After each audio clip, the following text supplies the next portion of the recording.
Ada seorang ibu yang kehilangan suaminya, mempunyai seorang anak putri yang lagi bertumbuh dan dia sangat menyayangi anak ini karena dialah satu-satunya temannya di rumah. Tapi rupanya entah kenapa pada umur 6 tahun anak ini juga dipanggil Tuhan. Si ibu hampir putus asa, tak tahu lagi, betul-betul sedih dan tak tahu lagi, frustrasi, suntuk, mau bunuh diri. Untuk apa hidup seperti ini? Kemudian tetangganya menasihati, ada di sana seorang yang sangat bijaksana dan sangat pandai. Pergilah, siapa tahu dia bisa menghidupkan anakmu lagi. Perjalanan jauh dan ditempuhnya lah. Dan dia sampai di tempat itu, ada seorang orang tua di goa katanya. Dan ibu itu mengutarakan, kesedihan saya luar biasa. Diceritakanlah semua. Apakah Bapak bisa menghidupkan anakku biar aku bisa lagi gembira? Si bapak itu mengatakan, ada satu syarat. Kesedihanmu memang sangat luar biasa. Kalau anakmu itu mau dihidupkan lagi, syarat ini ikutilah. Carilah sebuah bunga mawar merah di rumah orang yang tidak ada duka cita. Cari. Wah, langsung dia pergi. Ada rumah itu mewah, diketuknya. Saya mau mencari mawar merah. Tapi memang katanya di rumah yang tidak ada duka cita. Seorang ibu keluar dari situ. Si ibu itu langsung meraung dan menangis. Rupanya lebih parah lagi. Ada 3 anaknya dan suaminya banyak bawa mobil dan jatuh ke jurang, mati semuanya.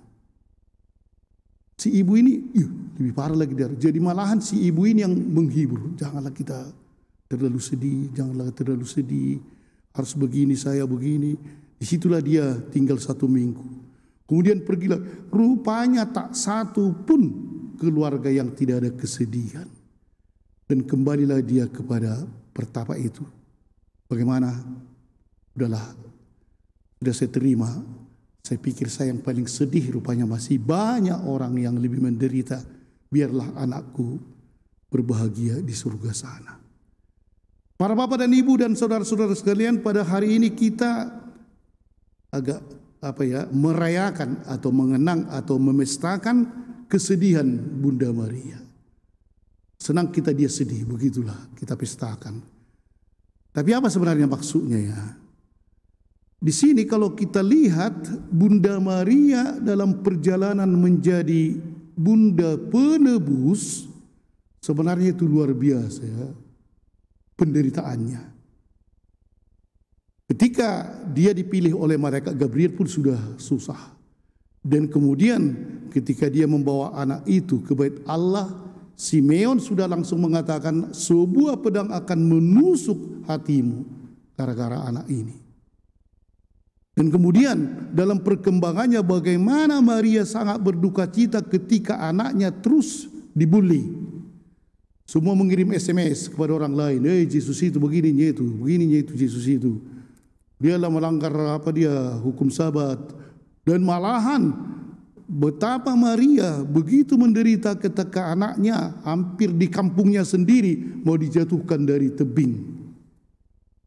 Dan seterusnya kita lihat lagi bagaimana dia melihat putranya begitu menderita, dia bagaimana melihat putranya diadili, dicambuk, dipukuli, dan masih dia dengan tabah berada di kaki salib di mana Yesus itu dipaku. Saya kira itulah penderitaan seorang ibu yang luar biasa.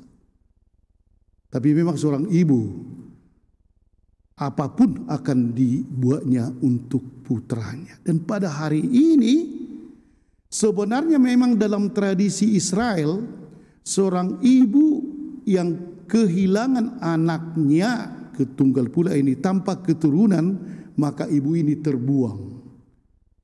Tidak ada lagi yang bertanggung jawab kepadanya.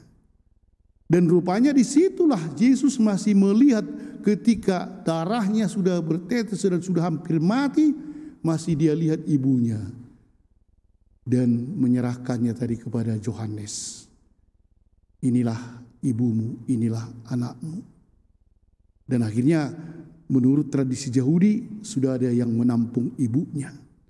Bapak dan Ibu dan saudara sekalian, dalam perjalanan Bunda Maria memang penderitaan itu sangat dialaminya, tapi dialaminya dengan penuh pengharapan dan juga berserah seluruhnya kepada kehendak Allah.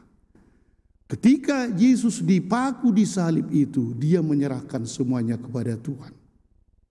Padamulah Tuhan kuserahkan ini. Dan karena dia menderita itu, dia betul-betul berduka cita, akhirnya kita semuanya mengalami keselamatan. Bunda Maria yang sangat mengerti duka cita karena dia sudah mengalami, dan dialah sekarang tumpuan dari kita semua. Ketika kita mempunyai kesulitan, ketika kita mempunyai duka cita yang sangat mendalam, atau apapun itu percobaan yang mungkin menimpa keluarga kita, Bunda Maria ada di situ untuk menghibur kita. Dia akan datang, dan memang itulah kalau kita berdoa devosi kepada Bunda Maria, apakah rosario atau novena, Bunda Maria hadir. Dan karena itulah sebenarnya kita memestakan dan merayakan Maria berduka cita agar kita bersuka cita.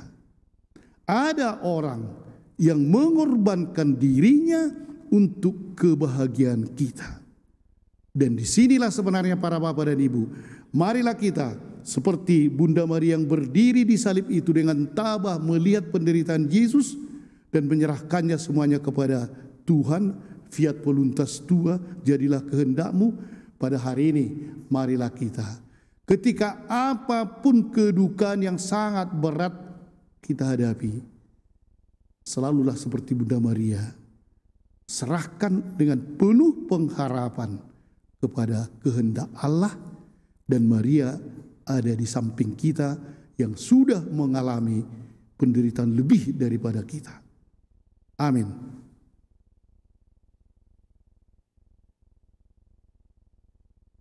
Mari kita